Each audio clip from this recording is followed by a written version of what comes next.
Biological cruciate ligament replacement without exogenous material. Knee joint stability is very important for our regular daily movements. These are made possible through a sophisticated interaction between various structures within the knee, especially the anterior and posterior cruciate ligaments. But sometimes the force on the anterior cruciate ligament is too great, and it tears. But a torn cruciate ligament is not per se a reason to operate. An operation is only performed if the knee is unstable. And there are other factors to consider. Are there any other injuries? How does the patient cope with the instability?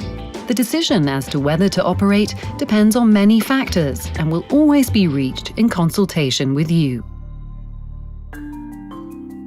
What is the aim of the operation? To restore the precise anatomy of the cruciate ligament.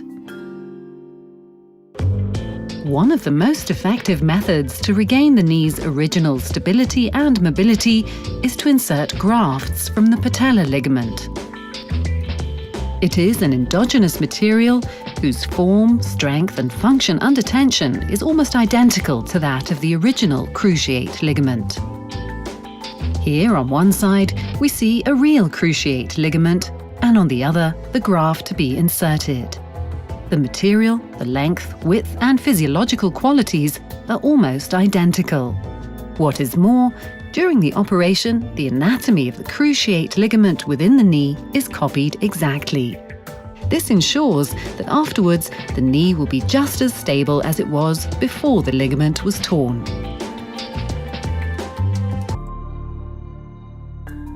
Biological fixation of the transplant. In our technique, the bony onset of the former patellar ligament is also transplanted. The advantage is that the new ligament is already firmly attached to the bone and does not need to slowly grow into the bone as with some other techniques.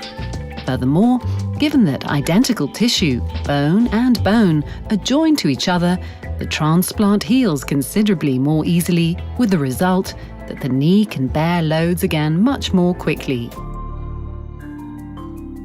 No exogenous material in the knee. With our press-fit technology by Professor Hertel, the blocks of bone of the transplant are so firmly anchored to the bone that no additional fixation is required.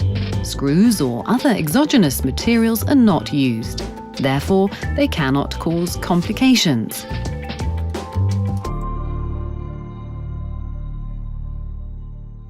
Exact positioning of the transplant, safety through quality control. The key to the success of the operation is the precise positioning of the ligament. For this, Dr. Bernard has developed an X-ray procedure for quality control, the quadrant method, which enables the position of the transplant to be checked and measured to the last millimeter during the operation. Today, this method has become the international standard and is used by us routinely during every cruciate ligament operation. And what happens after the operation? You will start with physiotherapy from day one. Even at this stage, you can perform any movement you like. After 2 weeks, you will be able to walk normally and put your weight on your knee, without a support to stabilize it. Most people can exercise again after about 6 weeks. So the advantage of this technique is that you can use the operated knee normally after just a short time. What about the results? Our operation technique is one of the few for which the results of long-term studies have been published, very successfully. Seen objectively, 10 years after an operation with our press-fit technique, the knee is 97% stable. Subjectively, the result is even better. 100% of our patients say their knee is completely stable. And another advantage, during the past 20 years, there has not been a single infection.